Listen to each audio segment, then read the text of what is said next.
Sometimes the biggest battles are fought over the smallest things. In this explainer, we're diving into a really fascinating debate that's happening inside the medical community. And it's not about some new flashy surgery or a breakthrough drug, no. It's about a single word. Just one word in one of the most common diagnoses for dizziness. So let's just get right into it. The condition is called benign paroxysmal positional vertigo, or BPPV for short. And the word that's causing all this trouble? Benign. Seems pretty harmless, right? Well, a growing number of doctors and therapists are arguing that this one word isn't just wrong, it's actually pretty dangerous. Okay, so here's how we're going to break this down. First, we'll unpack what BPV actually is. Then we're going to look at the powerful arguments for why we should get rid of the word benign. After that, we'll flip it and explore the compelling case for keeping it. And finally, we'll look at a pretty surprising conclusion that tries to find a path forward. So, first things first. What exactly is this condition that's at the center of this whole storm? Let's get a clear picture. At its core, BPPV is basically a plumbing problem, but for your inner ear. You got these tiny little calcium crystals in there. They're called otoconia, and sometimes they get knocked loose. When they float into the wrong canals, every time you move your head a certain way, they send these wild, false signals to your brain that you're spinning. It triggers a short but totally violent episode of vertigo. So the diagnosis itself, that's not the issue. It's all about that first letter, B for benign. And this has created two very different camps. On one side, you have clinicians saying the word is misleading, that it totally minimizes what patients are going through. And on the other side, you have people arguing that, no, that word is an essential clinical tool. All right, let's explore the case for getting rid of the B. The folks on this side argue that while the condition itself might not be directly life-threatening, its consequences, oh yeah, they absolutely can be. And this right here highlights a huge disconnect. Clinically, the word benign just means it's not cancer and it won't kill you directly. But for a patient, especially an older person, the experience is anything but harmless. A sudden vertigo spell can lead to a catastrophic fall, and that means broken bones, head trauma, you name it. And here's the really dangerous part, the triggers. These attacks aren't caused by something dramatic. They happen during the most normal, everyday moments.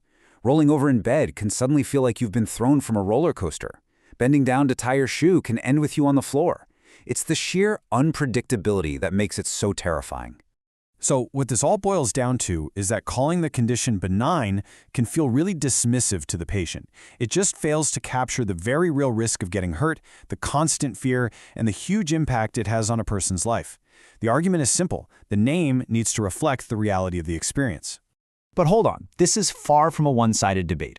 A lot of clinicians will tell you that BPV is an incredibly powerful and established brand, and that the B is actually its most important feature. This quote just nails the argument perfectly. Think about it. We all say Kleenex when we just mean a tissue, right? Well, BPV has become that, the universal, instantly recognizable term for this specific type of vertigo among doctors, therapists, and audiologists all over the world. And this isn't some new term that just popped up. It's been the gold standard for over 70 years. Tearing down that kind of brand recognition isn't a small decision. It would have massive practical consequences for research and how doctors communicate. Now, to really understand this side of the argument, you have to put yourself in the patient's shoes. Imagine that first attack. The world just suddenly starts spinning, violently and without warning. It is an absolute crisis. Your mind immediately leaps to the absolute worst-case scenario. Am I having a stroke? Do I have a brain tumor? It feels like something is terribly, terribly wrong, and that fear is just overwhelming. And this is where that single word becomes so powerful. When a doctor can look you in the eye and say the very first word of your diagnosis is benign, it's like an anchor in a storm. It immediately turns down that panic button. It tells you this is not a stroke, you do not have a brain tumor, you are going to be okay. Honestly, it's a therapeutic tool all by itself. And beyond that huge psychological benefit, there are some really big, practical risks to rebranding. Decades of research are all filed under BPPV. If you change the name, you could create chaos with different specialists getting confused, and it would make it so much harder for patients to find reliable information and support online. Okay, so we have two very compelling but seemingly opposite viewpoints. How in the world do you resolve something like this? Well, let's look at a proposed path forward. So here's the standoff, laid out simply. The academic side really prioritizes precision and validating the patient's real-world risks. They worry the benign label can lead to doctors being complacent. But the clinical perspective prioritizes that immediate therapeutic benefit of reassuring the patient and the practical value of a term that everyone on the planet understands. The source material offers this really elegant, nuanced conclusion. It basically says, look, both sides have a point. The pathology, those little crystals floating around, is not in itself sinister, but the consequences of that pathology, the falls, the fractures, the fear, those are absolutely significant. So the proposed solution isn't to change the name, but to change the conversation around the name. The idea is, let's keep the B. Its power to reassure a terrified patient is just too valuable to lose.